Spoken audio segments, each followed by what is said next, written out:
क्या आप जानते हैं सोहरा भारत के किस राज्य या केंद्र शासित प्रदेश में स्थित एक शहर है? कौन सा भारतीय ओलंपिक में टेनिस एकल जीतने वाला तीसरा भारतीय बना? गांव बूढ़ा किस राज्य की प्रशासन प्रणाली से जुड़ा एक शब्द है? परमाणु फुटबॉल जो हाल ही में सुर्खियों में रहा किस देश से संबंधित है? 2 ओलंपिक पदक जीतने वाली पहली भारतीय महिला कौन है? यदि इस सवालों का जवाब जानना चाहते हैं और भी ऐसे बहुत सारे करंट अफेयर्स जो आपको ज्ञानवर्धन करेंगे, तो हमारे वीडियो पे बने रहिए अंत तक और देखिए हमारा ये एपिसोड। इसके पहले यदि आप इस चैनल पे पहली बार आए हैं तो कृपया लाइक, सब्सक्राइब और शेयर ज़रूर कर दें, जिससे कि आने वाले टाइम में आपको नोटिफिकेशन मिलता रहे। तो चलिए शुरू करते हैं।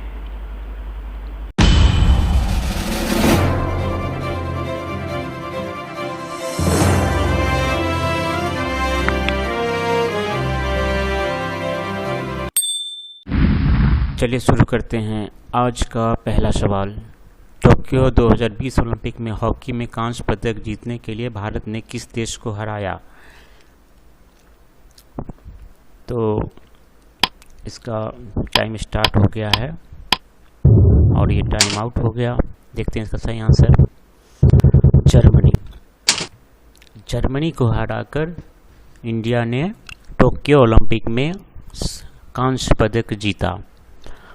यह ओलंपिक के इतिहास में भारत का तीसरा हॉकी का कांस्य पदक है। अन्य 2 कांस्य पदक 1968 मैक्सिको सिटी और 1972 म्यूनिख खेलों में जीता था।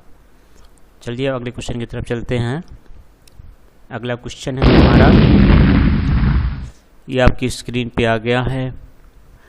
भारत में पहली बार मुस्लिम महिला अधिकार दिवस किस तारीख को मनाया गया था? मुस्लिम महिला अधिकार दिवस। आपका टाइम स्टार्ट और ये हो गया टाइम आउट। देखते हैं इसका सही उत्तर क्या है। इसका सही उत्तर है 1 अगस्त। चलिए अगला क्वेश्चन, 2 ओलंपिक पदक जीतने वाली पहली भारतीय महिला कौन है? चलिए देखते हैं इसका सही आंसर क्या होगा। तो इसका सही उत्तर है पीवी सिंधु। इसके पीछे की स्टोरी देखें। पीवी सिंधु 2 ओलंपिक पदक जीतने वाली पहली भारतीय महिला बन गई है। उन्होंने रियो ओलंपिक 2016 में एक रजत पदक जीता था। हाल ही में उन्होंने चीन की ही बिंग जियो को हराकर टोक्यो ओलंपिक 2021 में कांस्य पदक जीता है। इस तरह 2 पदक जीतने वाली पहली भारतीय महिला हो गई है पीवी सिंधु। चलिए नेक्स्ट क्वेश्चन की तरफ चलते हैं। तो हमारा नेक्स्ट क्वेश्चन है, किस संस्थान ने आयुष मंत्रालय के साथ मिलकर कोविड-19 से उबरने को बढ़ावा देने के लिए अश्वगंधा पर एक अध्ययन किया है? और आपका टाइम स्टार्ट हो गया है और ये हो गया है टाइम आउट। चलिए देखते हैं इसका सही उत्तर क्या है। तो इसका सही उत्तर है London School of Hygiene and Tropical medicine LSHTM। Akhil Bharatiya Ayurveda संस्थान और London School of Hygiene and Tropical medicine ने कोविड-19 से रिकवरी को बढ़ावा देने के लिए अश्वगंधा पर अध्ययन करने के लिए एक समझौता ज्ञापन MOU पर हस्ताक्षर किए हैं। ब्रिटेन के 3 शहरों बर्मिंघम, लिचेस्टर और लंदन में 2000 प्रतिभागियों का क्लिनिकल परीक्षण किया जाएगा। अखिल भारतीय आयुर्वेद संस्थान आयुष मंत्रालय के तहत एक स्वायत्त निकाय है। London School of Hygiene and Tropical Medicine Bloomsbury में एक सार्वजनिक शोध विश्वविद्यालय और लंदन विश्वविद्यालय का एक घटक कॉलेज है जो सार्वजनिक स्वास्थ्य और उष्णकटिबंधीय चिकित्सा में निर्दिष्ट करता है। इसकी स्थापना 1899 में पैट्रिक मैनसन ने की थी। चलिए चलते हैं अगले क्वेश्चन की तरफ। तो अगला क्वेश्चन है हमारा, संयुक्त राष्ट्र द्वारा अंतर्राष्ट्रीय मित्रता दिवस किस तिथि को मनाया जाता है? और आपका टाइम स्टार्ट हो गया है और ये टाइम आउट। इसका सही उत्तर देखते हैं क्या है। तो इसका सही उत्तर है 30 जुलाई। 30 जुलाई। तो इसके पीछे की स्टोरी क्या है, क्यों मनाया जाता है, ये देखते हैं। 2011 में संयुक्त राष्ट्र महासभा ने 30 जुलाई को अंतर्राष्ट्रीय मित्रता दिवस इंटरनेशनल फ्रेंडशिप डे के रूप में घोषित किया। यह निर्णय इस विचार के साथ लाया गया कि यह दिन विभिन्न संस्कृतियों, देशों और धर्मों के लोगों के बीच दोस्ती का बंधन बनाएगा और विभिन्न समुदायों के बीच सेतु बनाकर विश्व शांति प्राप्त करने में मदद करेगा। देखते हैं, चलते हैं अब नेक्स्ट क्वेश्चन की तरफ। हमारा नेक्स्ट क्वेश्चन है, भारत का पहला ग्रीन सेज कौन सा है? Says means special economic zone. तो ग्रीन सेज भारत का पहला। आपका टाइम स्टार्ट हो गया है और ये टाइम आउट। देखते हैं सही आंसर क्या है इसका सही आंसर है कांडला, गुजरात। कांडला गुजरात सेज जो है पहला ग्रीन सेज है। इसके पीछे की स्टोरी है, कांडला स्पेशल इकोनॉमिक जोन का सेज CII की Indian green building council IGBC द्वारा मौजूदा शहरों के लिए IGBC green cities platinum rating हासिल करने वाला ग्रीन सेज बन गया है। कासेज एशिया का पहला निर्यात प्रसंस्करण क्षेत्र EPZ था और इसे भारत का सबसे बड़ा बहु-उत्पादक कार्यात्मक सेज माना जाता है। यह गुजरात के पश्चिमी तट पर कच्छ की खाड़ी पर कांडला बंदरगाह से 9 किलोमीटर की दूरी पर स्थित है। चलिए देखते हैं अगले क्वेश्चन। अगला क्वेश्चन है हमारा परमाणु फुटबॉल, न्यूक्लियर फुटबॉल, जो हाल ही में सुर्खियों में रहा, किस देश से संबंधित है? हमें उस देश का नाम बताना है जो परमाणु फुटबॉल से संबंधित है। ये टाइम आउट हो गया। देखते हैं इसका सही आंसर क्या है। तो इसका सही आंसर है अमेरिका और इसके पीछे की स्टोरी ये है, अमेरिका के राष्ट्रपति के परमाणु फुटबॉल या राष्ट्रपति के आपातकालीन सैचल प्रेसिडेंशियल इमरजेंसी सैचल में परमाणु हमले के लिए आवश्यक कोड होते हैं, है ना। अभी जो दंगा हुआ था उसमें दंगाइयों द्वारा इस ब्रीफकेस तक पहुंच गए थे ये लोग। 6 जनवरी को जो हुआ था दंगा अमेरिका में। चलिए चलते हैं अगले क्वेश्चन। और हमारा अगला क्वेश्चन है, किस देश ने डॉक्सिंग व्यवहार से निपटने के लिए गोपनीयता कानूनों पर एक कानून का प्रस्ताव रखा है? तो ये हो गया टाइम आउट। देखते हैं इसका सही आंसर।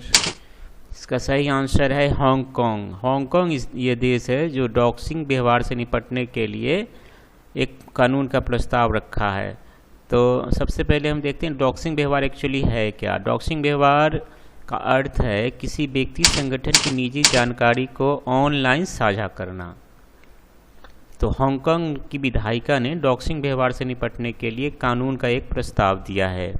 यदि यह कानून लागू हुआ तो देश में काम करने वाली प्रौद्योगिकी कंपनियों पर भारी प्रभाव पड़ने की आशंका जताई जा रही है। चलिए चलते हैं अगले क्वेश्चन की तरफ। देखते हैं अगला क्वेश्चन क्या है हमारा। तो अगला क्वेश्चन ये रहा आपकी स्क्रीन पे, फीडे किस खेल का अंतर्राष्ट्रीय महासंघ है? FIDE FIDE। आपका टाइम स्टार्ट हो गया है। देखते हैं क्या है इसका आंसर। ये टाइम आउट। चलिए देखते हैं क्या इसका आंसर शतरंज है। मतलब फीडे शतरंज खेल का अंतर्राष्ट्रीय महासंघ है। इसके पीछे की स्टोरी है, फीडे का मतलब होता है फेडरेशन इंटरनेशनल डेस इचेज, विश्व शतरंज महासंघ, जिसका मुख्यालय स्विट्जरलैंड के लुसाने में है और इसकी स्थापना 20 जुलाई 1924 को हुई थी। इसके 195 सदस्य देश है। इसके गठन के उपलक्ष्य में 1966 से हर साल 20 जुलाई को विश्व शतरंज दिवस मनाया जाता है। शतरंज की उत्पत्ति कहाँ हुई थी ये भी जान लीजिए शतरंज की उत्पत्ति भारत में ही हुई थी। चलिए अब अगले क्वेश्चन की तरफ चलते हैं। तो हमारा अगला क्वेश्चन है, ये है आपकी स्क्रीन पे, हाल ही में भारतीय प्रौद्योगिकी संस्थान रोपड़ द्वारा विकसित एमलेक्स क्या है? एमलेक्स। तो देखते हैं इसका सही उत्तर क्या है। आपका स्टार्ट टाइम हो गया है और ये टाइम आउट हो गया। इसका सही उत्तर है ऑक्सीजन राशनिंग डिवाइस। एमलेक्स ऑक्सीजन राशनिंग डिवाइस कहते हैं इसको।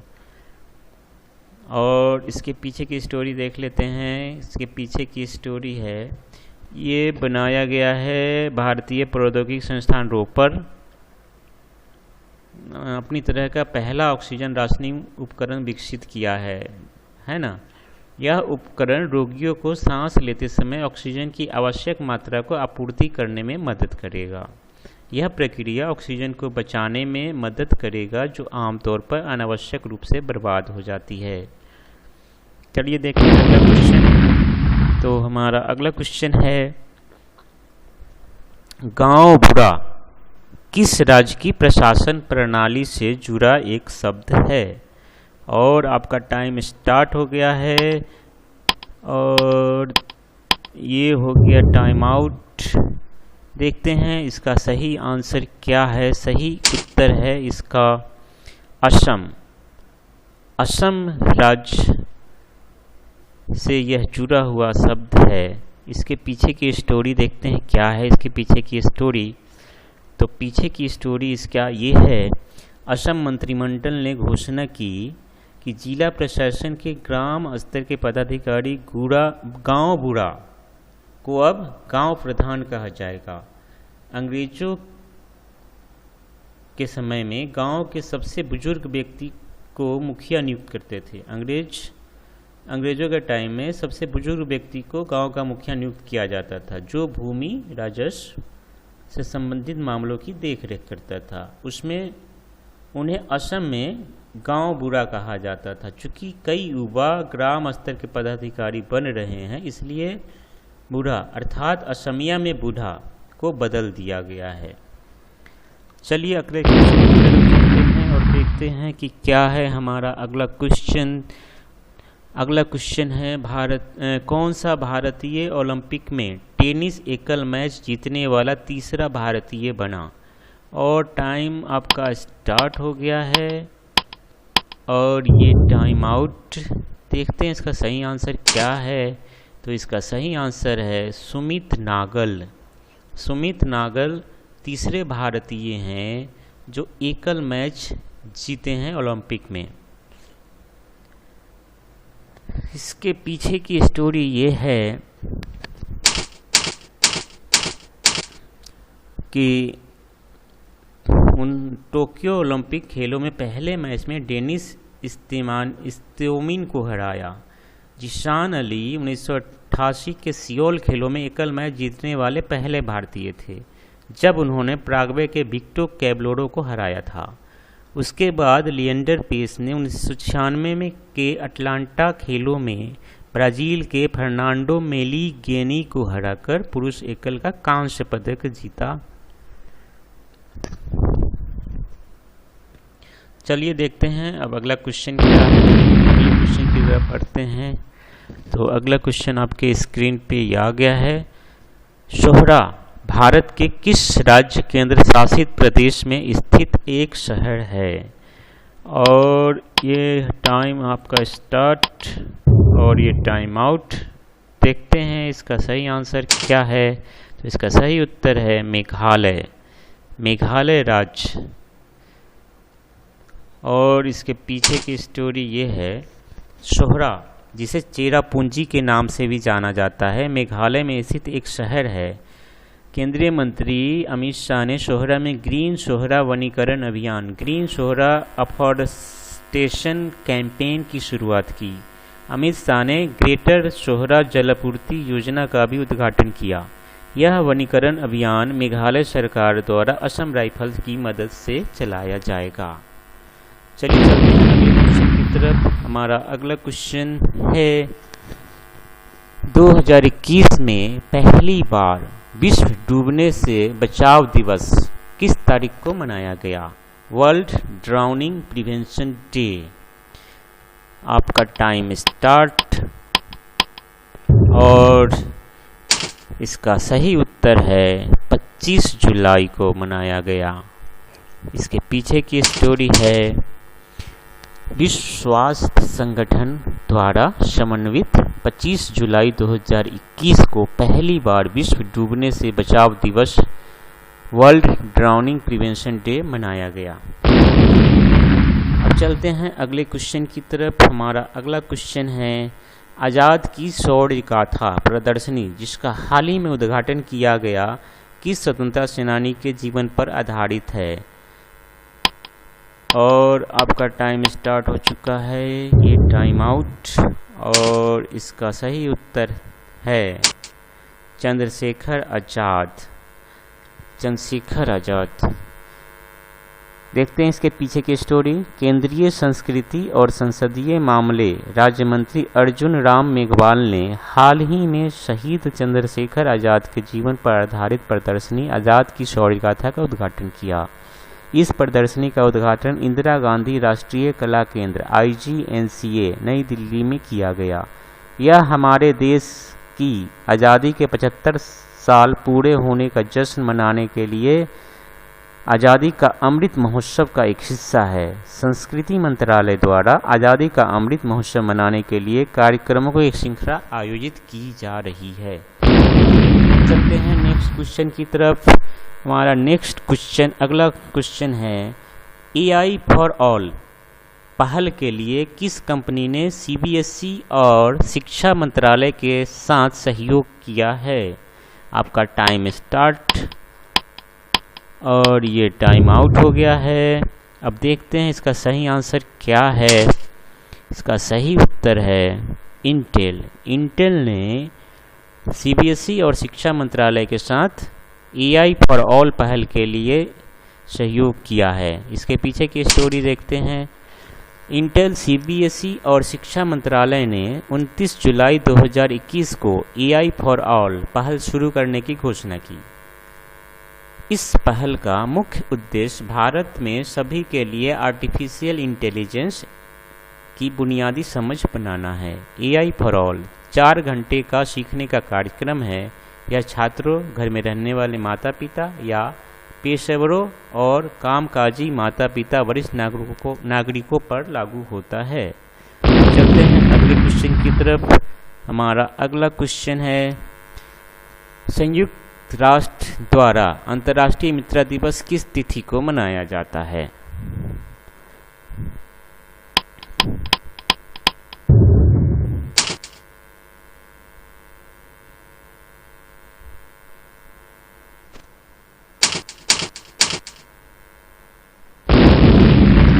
नेक्स्ट क्वेश्चन की तरफ चलते हैं। अगला क्वेश्चन है हमारा राज्यपाल को हटाने के लिए राष्ट्रपति को किसकी सलाह की आवश्यकता होती है?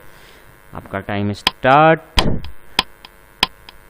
देखते हैं क्या होगा इसका आंसर। तो इसका आंसर है किसी की सलाह की आवश्यकता नहीं होती है। राज्यपाल राष्ट्रपति के प्रसाद पर्यंत कार्य करता है। इसके कारण राज्यपाल को हटाने के लिए राष्ट्रपति को किसी की सलाह की आवश्यकता नहीं होती है।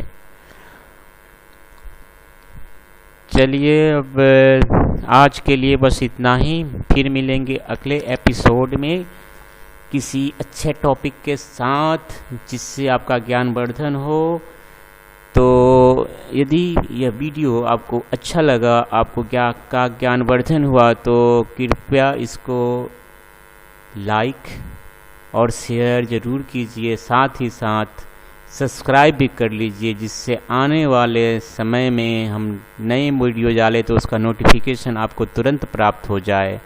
और उसका बेल घंटी भी दबा दीजिए जिससे कि नोटिफिकेशन आपको मिलता रहे।